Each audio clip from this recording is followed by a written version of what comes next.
Wired Axcess. We'll do it live. Wired Access. Do it live. Wired Access. We'll do it live. Wired Axcess. Welcome to Wired Access Podcast, where I'm your host, DJ K-Dub Omaha. We appreciate those who all like, share, follow all the social media that we are involved on. Of course, we really are looking for those who really want to support Wired Access and Hurrdat Sports. Subscribe on the YouTube, whether you see clip outs, highlights, all that. You got to do that for Wired Access.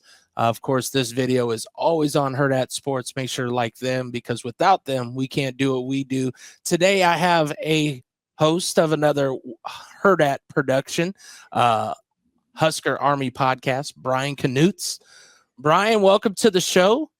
A lot of good things going with the Huskers, but of course, I also want to just, I love cross talking with other podcasts, especially like ones that have lasted for a while. You guys are on episode 54, I believe. Yep.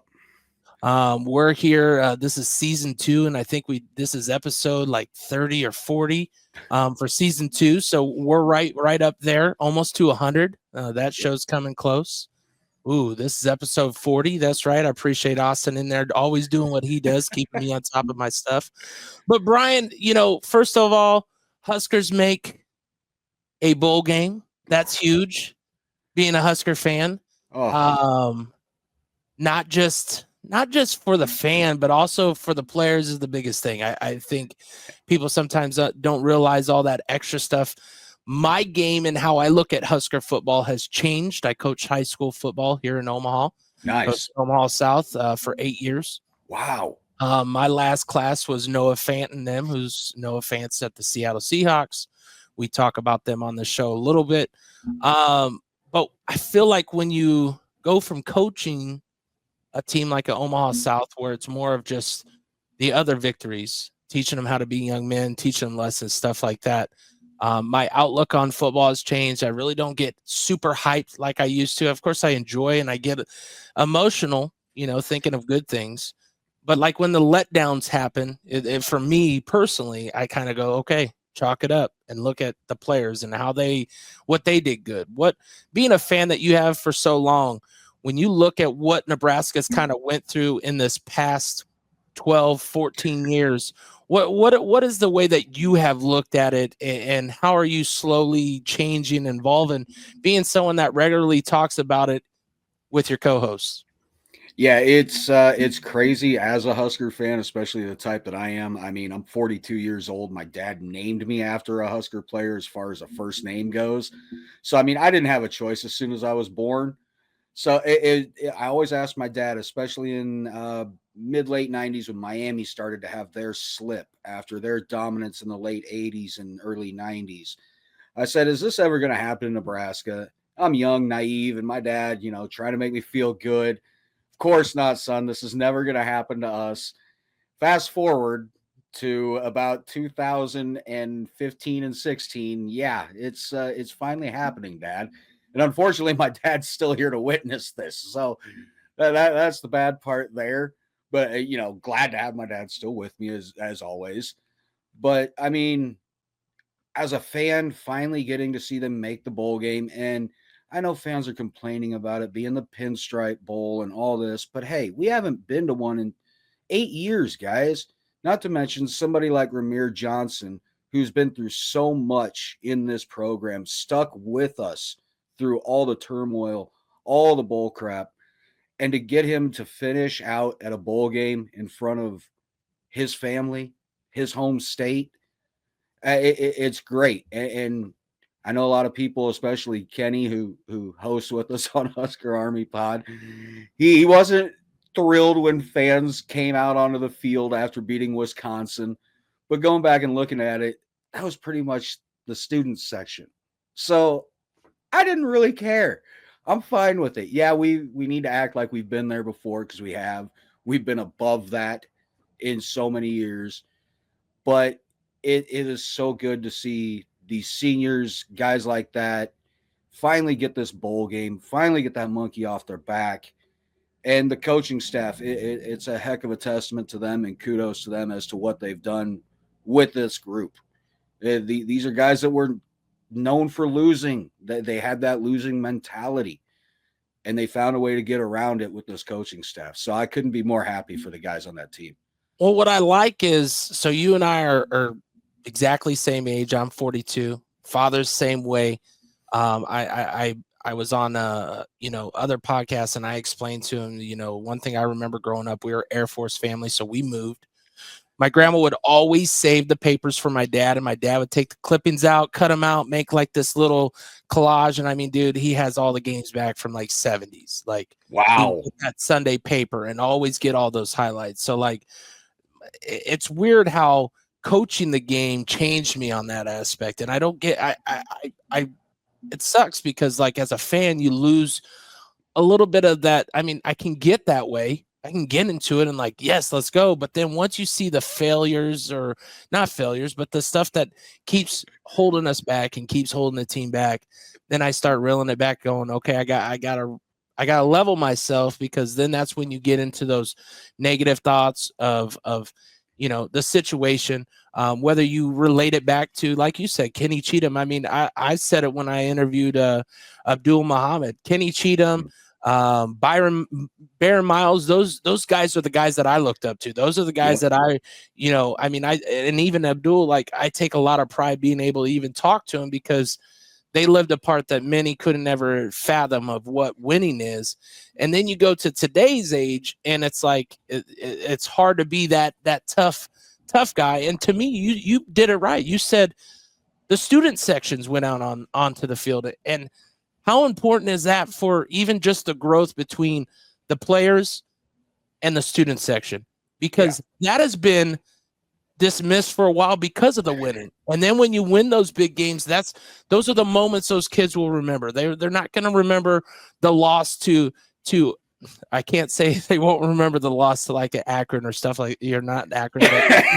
We're not supposed to lose, but they're going to remember this bigger win over anything else, whether we were 6-6, whether we bowl game will be remembered, but everything else is forgotten for the past 4 years. It does seem that way.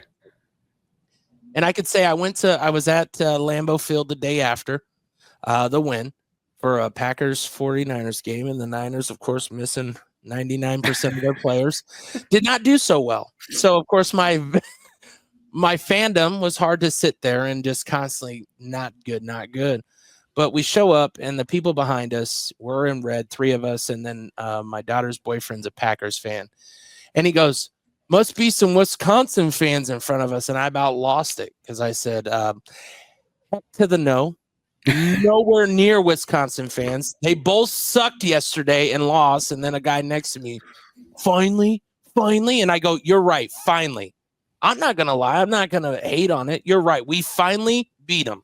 Yeah. It's okay to enjoy the beat of them, because it's something that fans haven't been able to enjoy.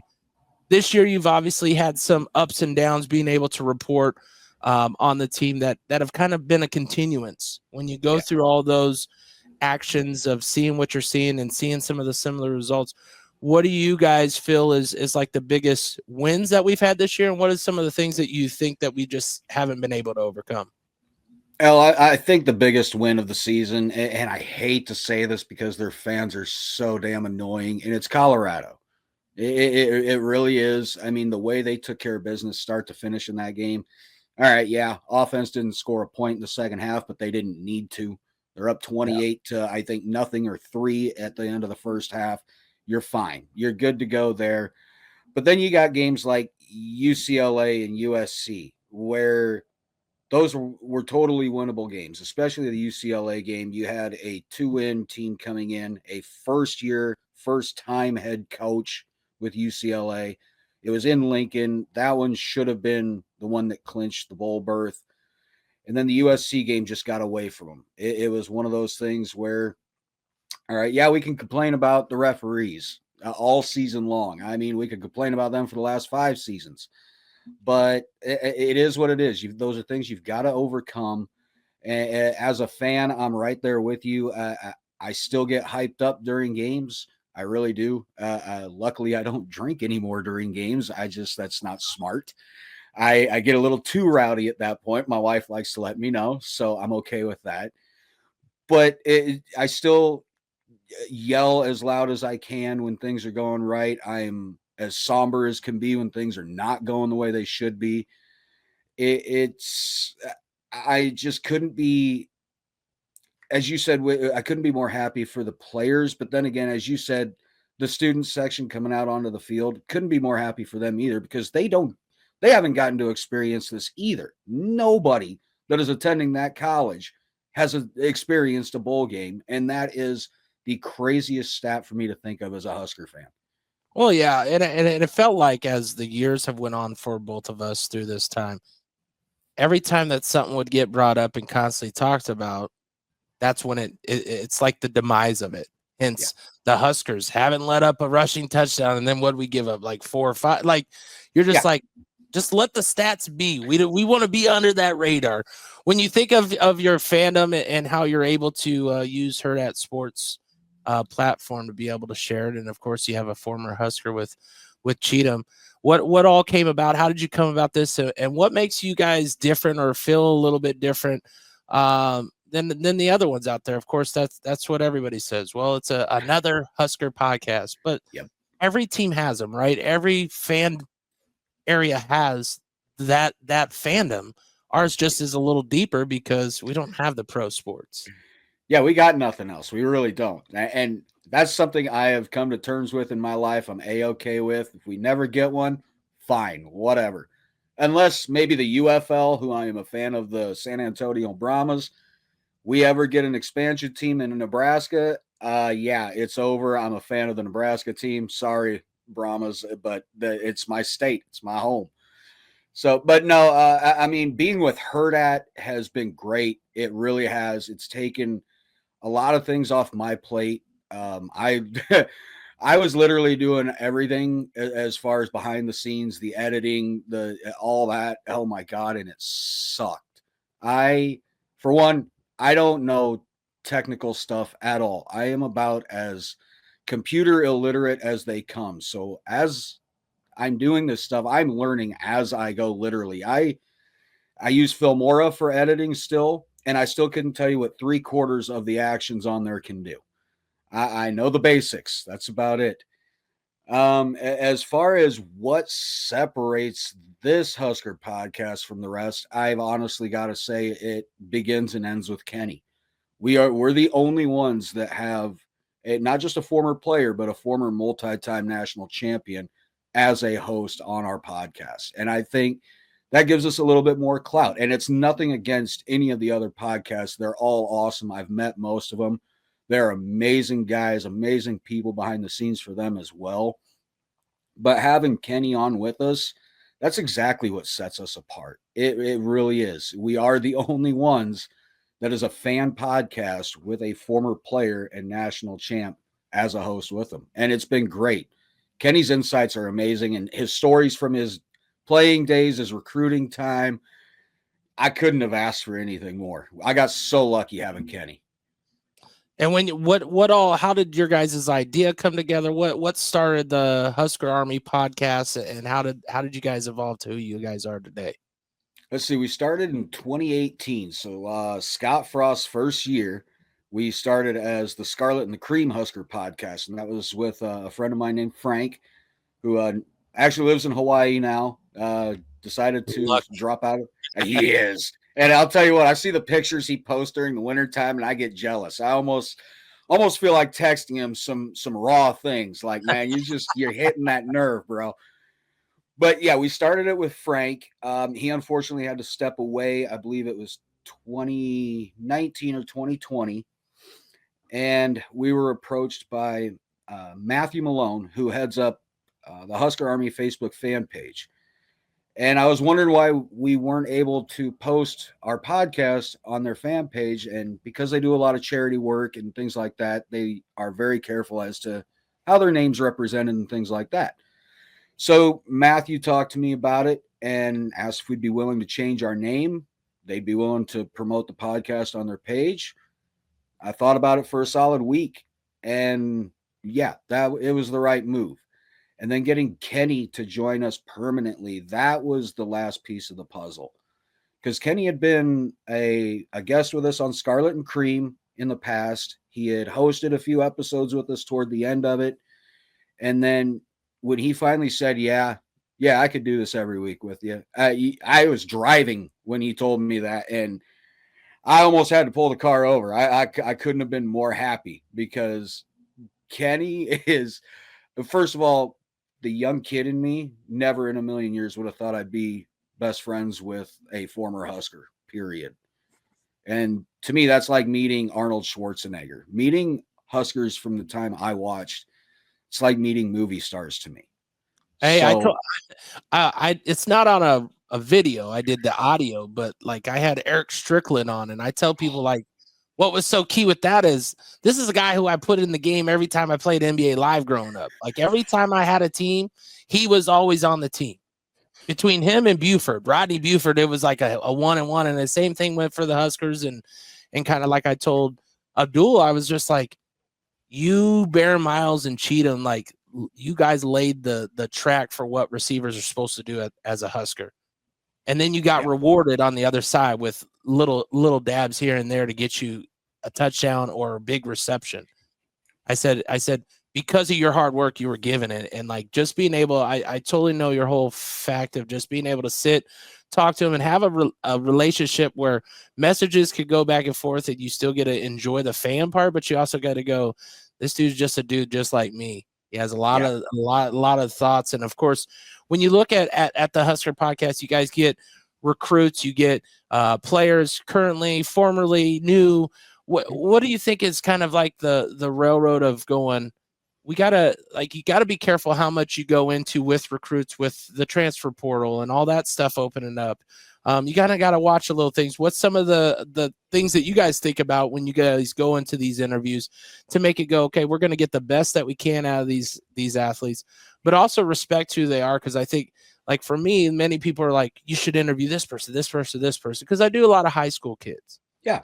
But I also wait for them to make their decision for college, because that process as a young kid and to go through all that, is better to talk about the success of what it is than to go, okay, so you got Nebraska, Alabama, and Arkansas looking at you. I tell you, the Arkansas looks like they're crap. I don't know why you would do that. And you start judging, and then you change the whole aspect of one, of your show, but two, of how you're perceived to these athletes. And that's got to be the most important thing to sell, along with obviously having a former Husker helps. Yeah, it really does. I mean, our newest episode just dropped. It's Tuesday, so yesterday we had Dawson Merritt on with us, and my God, what a great young man he is. Very humble, a great head on his shoulders. Even got a surprise pop in from his dad on there, so that was nice to see. But getting to talk to him about his recruiting process, what ultimately led him to his decision to flip from Alabama to us, especially knowing Bama came in so late to get him, and he had committed there, then flipped back to us. That was huge. And then also hearing that guys like Dylan Raiola had a huge, huge impact on Dawson coming here. He was in contact with Dawson constantly. Raiola's parents had talked to Dawson's parents.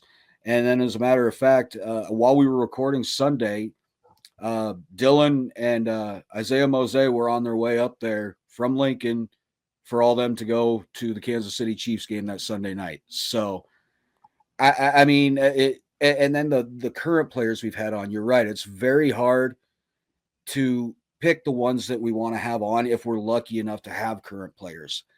We've had Ramir Johnson on. We've had Emmett Johnson on.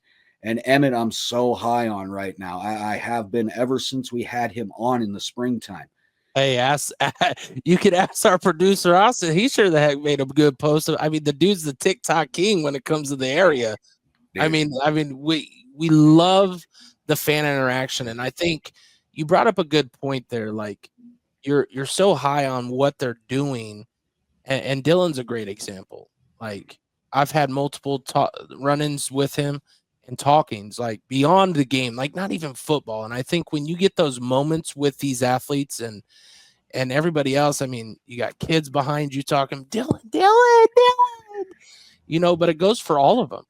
They're telling them, and they're in the DM. So much is on social media. It's so much now and live that I don't know how they could break away or even have a moment to breathe, let alone do what they have to do as a college player at those levels. It's absolutely crazy. And speaking of somebody like Emmett Johnson, it blew my mind when I saw he was entering the transfer portal. And ever since we had him on the show back in, I think it was April or March, we both have each other's phone numbers, so we stay in contact. And it was one of those things where I told him flat out, if what the rumor is true as to why you're entering the portal, completely get it and back you 100%. But I honestly hope that the right thing gets done, that it can change your mind and you stick around. And thank God the right thing was done. And I told him, I woke up for work that night when he made the announcement he was sticking with us. I said that's the best news I've heard waking up for work in a long, long time. Thank you, young man. Thank you for sticking around. And he just messages back, go Big Red, no problem. Simple, easy to the words. When you think of course, mixing your fandom and with what you do as far as the podcast, how do you sometimes have to will yourself back to understand, like, whether it's what you ask or what you post? How do you control yourself on those? Obviously, I know you mentioned the no drinking. That obviously helps for everybody. A lot. It helps a lot. Also, and I always take heart. I mean, the reason I got into a lot of the social media stuff is because I saw what they do to 17, 18-year-old kids who make decisions and how it gets bad. What makes you guys different and being able to do what you do? The one thing I like to look at, especially as far as Twitter, Instagram, any social media goes, is always being 100% positive. As tumultuous as it looks, as dark as the times look, you've got to take a step back. When it's a very, very bad game where you should have won, you just let it get away. I'll post something right after the game like unbelievable or wow or just something simple, nothing that's going to tear anybody down, nothing like that. And then the next day, that's when you can start posting stuff. That's when you've had time to reflect. You've calmed down. You can be that rational fan at that point. So I always like to try and keep things as positive as possible. Look for a silver lining if there is one. I hate to admit there's been weeks we don't do Field Generals of the Week because really nobody earned it. So, and I think the guys on the team, everybody wins a trophy. Exactly. I think the guys on the team would actually agree with that 100%. So I'm not too worried about things like that. But yeah, we just try and stay as positive as possible. I have seen some of the most toxic posts ever on Twitter before, and some I will interact with just to either get a feel of where their headspace really is, or just to flat out tell them, hey, you're an idiot. You're wrong. I don't know what you're talking about, but dude, come off the ledge. You need to relax just a little bit. Look, Husker football is life for me. It really is. I always tell people I'm alive one day out of the week, 4 months out of the year. That's when I really come alive. So you can't let it consume everything. You can't let it get to that point to where you're so mad that you're going to take it out on everybody. And like you said, taking it out on 17, 18, 19-year-old kids, come on. They're kids. They're still kids. I don't care what anyone says. You got to relax, because we've seen that fans can push guys out of recruitment, out of commitments. We've seen that fans can push guys to the transfer portal. So let's easy Husker fans, just calm down. Things are looking up.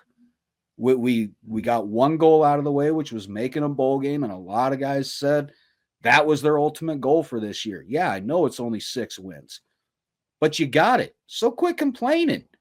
Yeah. I couldn't have been more happy when we got it. I wanted to have the party poppers on our episode for that Wisconsin recap and everything, and I didn't do it. But I wore the sunglasses, so I felt good about it. I think it's all just because you didn't have the 8 or the 7, right? And then we still obviously can get the 7th.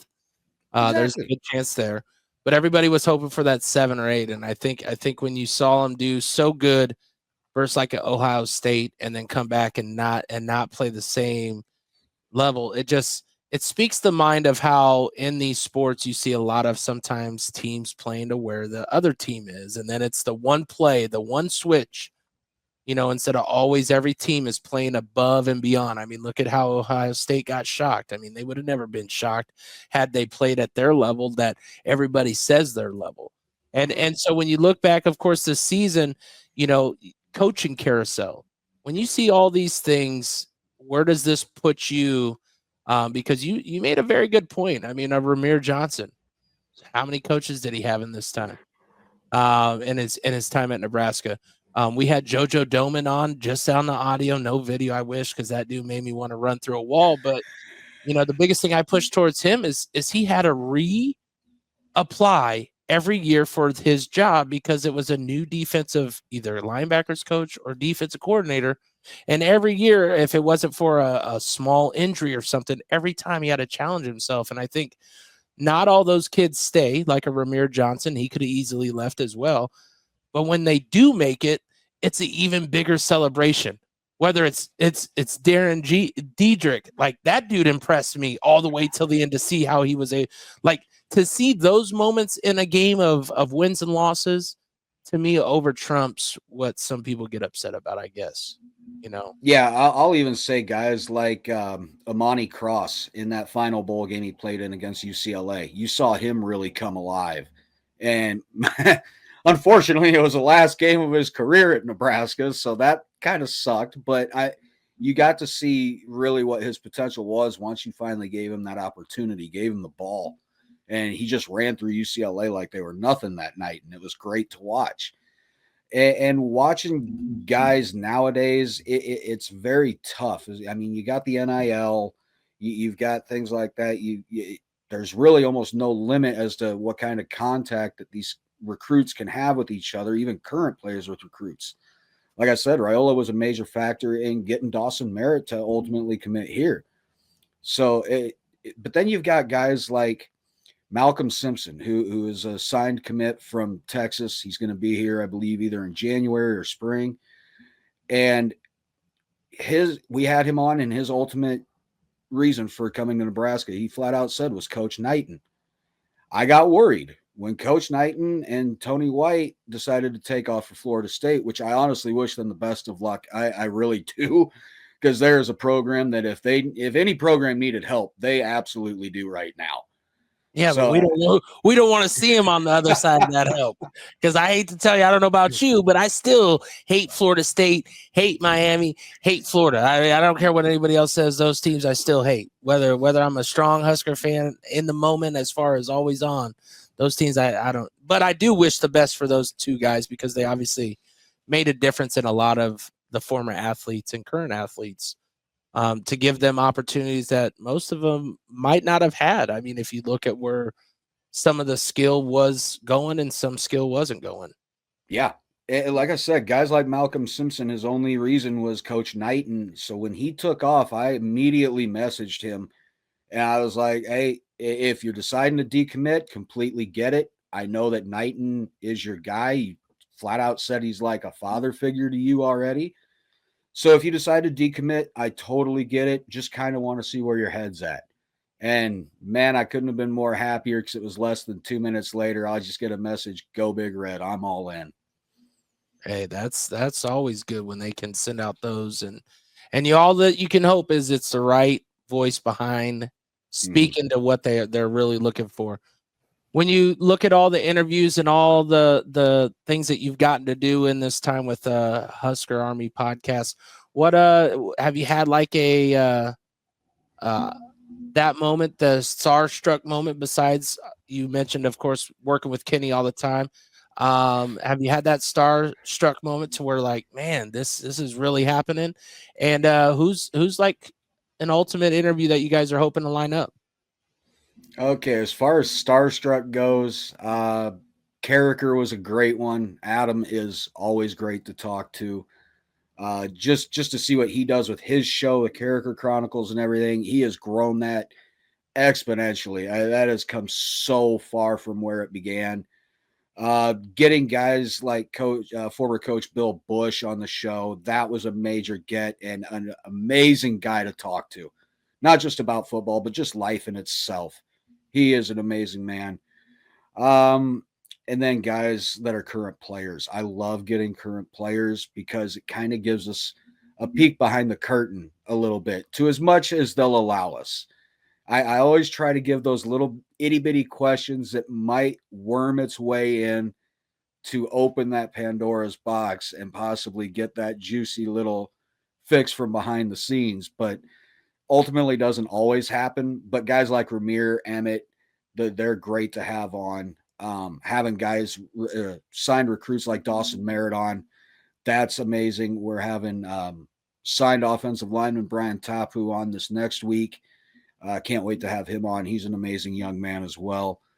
As far as guys I'd like to get, I mean, come on, Frank Solich. That would be great to talk to him. It was either Go Big Redcast or No Block, No Rock. They had Tom Osborne on. I mean, there's a holy grail right there as a Husker fan. But then I'd love to get guys like Eric Crouch or even Prince Amukamara. You know, guys that are a little bit younger than us that may not remember the glory days, players they'd know. Yeah. You know, not just guys like Abdul Muhammad or Kenny Cheatham and even Jason I've had Brandon Kenny, Prince of Mukamura. They were doing a thing. So that's kind of also a thing. You know, I've also tried to work with advertising what they do. Elkhorn was doing a big thing, so I got to actually go out to Eric Crouch's place and ask him a few questions. I wanted to do a lot of slide herp to the episode, which I obviously feel I need to get back into because it was kind of fun. I set it up in the show, don't know what I'm going to set up, go live, and then I'm like, okay, I'm going to go ask this person this question, this person this question, and let the answers go as they go. And it actually was some good fun because they're just the energy, man. You're like, how do these guys have energy? Prince was a great interview. And you mentioned the current players of what they can and can't say. What is some guidelines that you've kind of noticed that you guys have kind of been for the structure of knowing? Because I could tell you, even as someone that tries to help and talk recruiting, I learned that head coaches, I think, and I could be wrong on who, but they can only visit a football game for a team one time.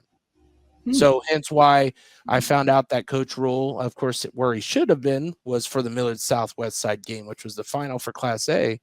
But that's where I heard about it. He can only go to one game for that football team.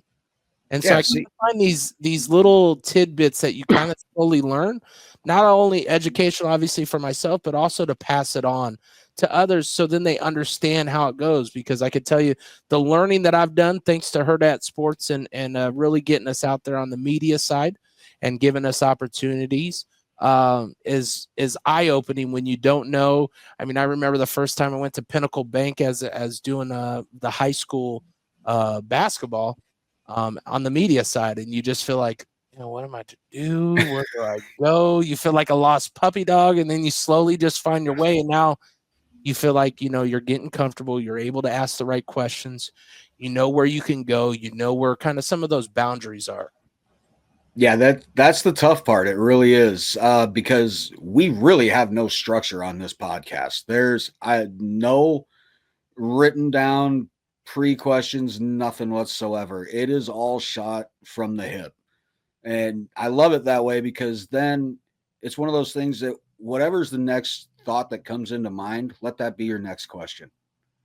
No matter how okay, let me pull that back just a tad. Make sure you word it correctly. Make sure you word it elegantly. Don't come off and just ask a blunt question. That's the worst thing you can do. It'll make your guests clam up. You're going to start getting one sentence answers. You're going to be done in about 5 minutes. That is the one thing I've really learned. Guys like Emmett and Ramir, especially asking Ramir about his past injuries, things like that, where his headspace was at when we had him on. It was at the end of last season. So it was after the season was over, Iowa game was done. And yeah, just to hear him talk about how he's preparing to come back, what his goals were for coming back. These are things that certain times news channels aren't going to interview him because he hasn't been playing. Yeah. So why are they going to interview him? I want to interview him. I want to know what he's thinking. I want to know how he's feeling. Yeah. So sometimes, I may not get a little too personal on it because I've got to know my boundaries, period. Same with Emmett. When he made his announcement for the transfer portal, I could have easily texted him and been like, please don't leave. Don't go.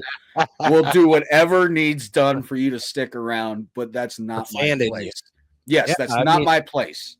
And that's where you really have to distinguish. I mean, I love that you mentioned just bringing out some of the struggles and stresses, because athletes most of the time don't have a place to talk that. And when they do, it normally is a darker place, because once you said you no longer are playing or you're on the injured, next person is just like a job.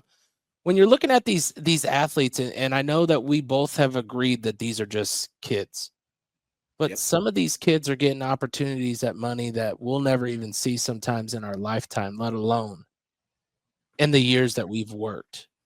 How does that distinguish the kid's statement and what they make as far as money?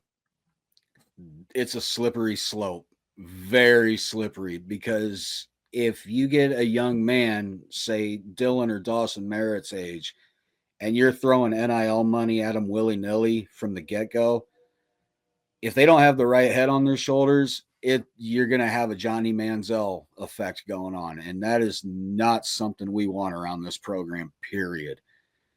Don't get me wrong, Manziel was a hell of an athlete, but not the baggage that comes with him.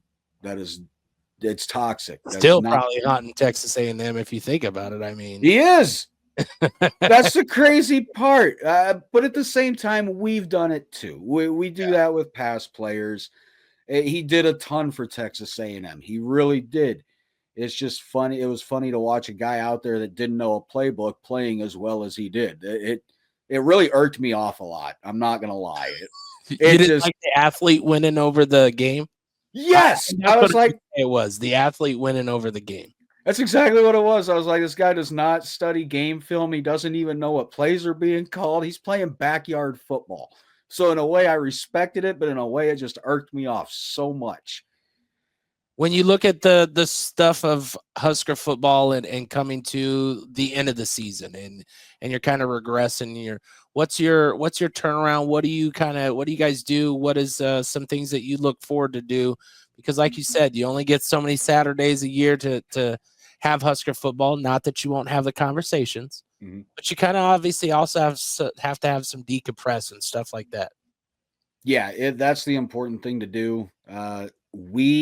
Up until we signed with Hurrdat this year, we only did football season, period. Once football season was done, we were done until we do one for signing day, one for the spring game, and then that was it until the start of the season, period.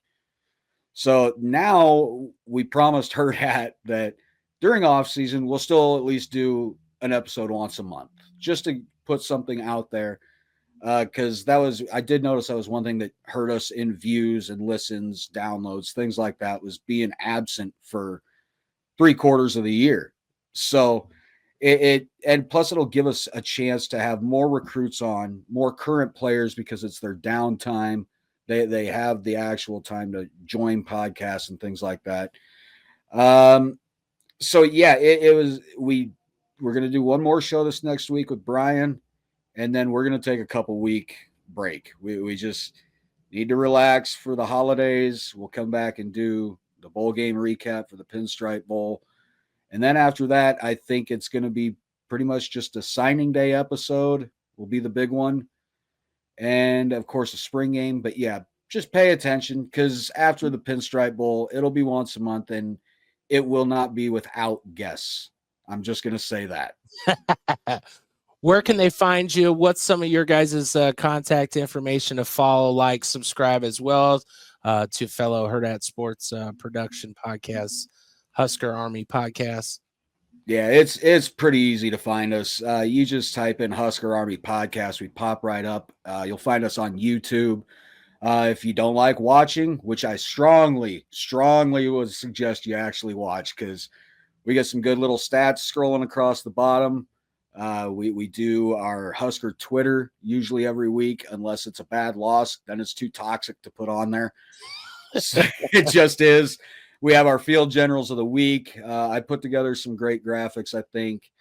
You get to see what our merch looks like, of course. But yeah, anything on YouTube, it's easy to find us. Husker Army Podcast, audio-only platforms. Same deal. Apple Podcast, Spotify. I'm sure there's a ton of others that I don't even know about that we're on because of Hurrdat. So, yeah, it's very, very easy to find us in Twitter, Instagram, just Husker Army Pod. And what I really like, and you guys do a great job promoting it. Of course, I share it, but not really talk about it. But all this stuff that we wear, whether it has wired access, I mean, I got sweats, I got jackets, I got backpacks, it's easy. It's on the website. Yeah. It's on the website, Hurrdat Sports. We appreciate them. We'll get you kind of out of here on this and just kind of let you kind of close out Husker Podcast, of course. But if someone was to go, okay, what's your relation to sports and where did it all start as far as did you play? Did you just like? And when you're looking at some of your analytics and things and ways that you start to feel, where did you get most of that from? Was it from just continuously watching the play and kind of listen to some, regular commentators, or is it just something that you've kind of grown to love? It was something I was literally born into. My dad's a diehard Husker fan, has been ever since he met my grandfather. He was the one that got him into it. And it was one of those things where I played football from the time I was probably 5 years old all the way through high school. And it was just simply the love of the sport. The other sports I did wrestling in the winter, track in the spring, and baseball in the summer. Those were just fillers, just to pass the time till football season. And for me, I didn't have any coaches or former players in my family like that at all. My dad was a basketball player. I'm 5'6". I'm not playing basketball. So it was one of those things where I really learned the game and how it worked by watching it growing up. I mimicked how I ran the ball and how I played after guys like Barry Sanders, Emmitt Smith, then getting to watch Tommy Frazier play.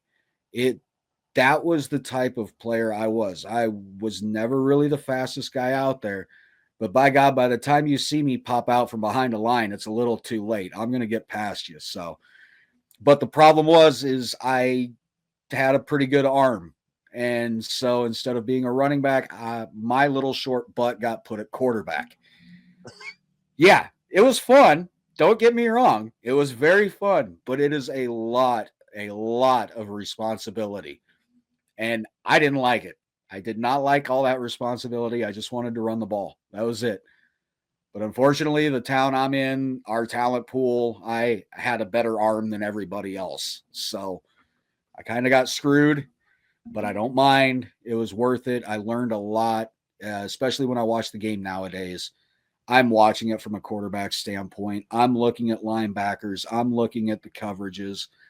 Granted, I may not know all the ins and outs, the intricacies, what a certain package is called, things like that, but I'm going to be able to tell you where a blitzer's coming from. I'm going to be able to tell you if they're in man or zone. I'll be able to tell you something. See, I coach DBs, and I love the end zone, sitting in the end zone, because then I see it from their eyes.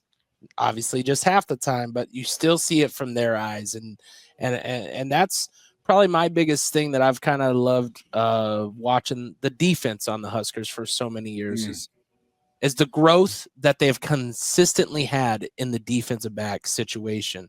Yeah, but then you've had injuries. And so it kind of like you kind of have to mix it up, because I remember when Cam Taylor-Britt's asking a corner to go somewhere, and when your safety has to tell him that because that's his position, those are things that fans just don't always see, and they go, I don't understand why that play didn't work. I didn't understand why we didn't stop it. And it's like the player did what he was supposed to do. He just was out of position.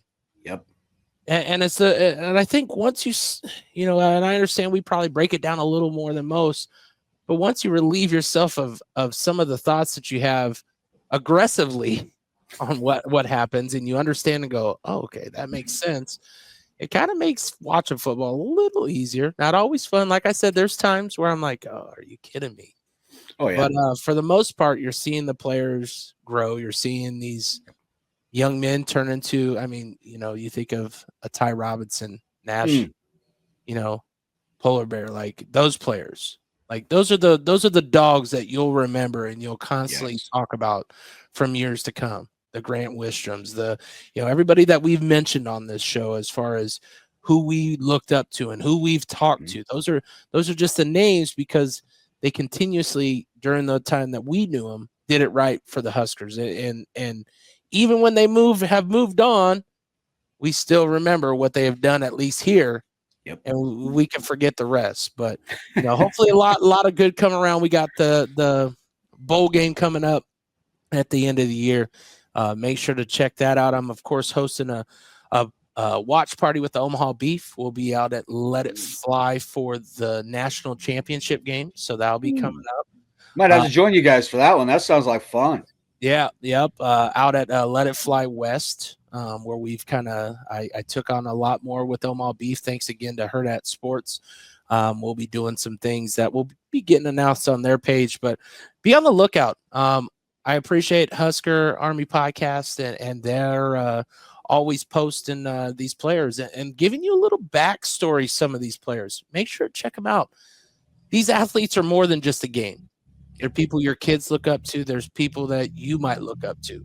Check out their interviews and see if there's something that you might take from it. Because I could tell you, just like he said, it's not about the X's and O's and the Tommies and the Joes. Yep. Sometimes it's about real life of going through a struggle, whether you're hurt, injured, getting cut, going through multiple coaches, but they still have a story of who they are and how they became they are. And they're even looking for someone to help them get to that point. But that's what we love to do here on Wired Access, not only share current athletes, but also share other podcast stories, especially ones that are part of the same production.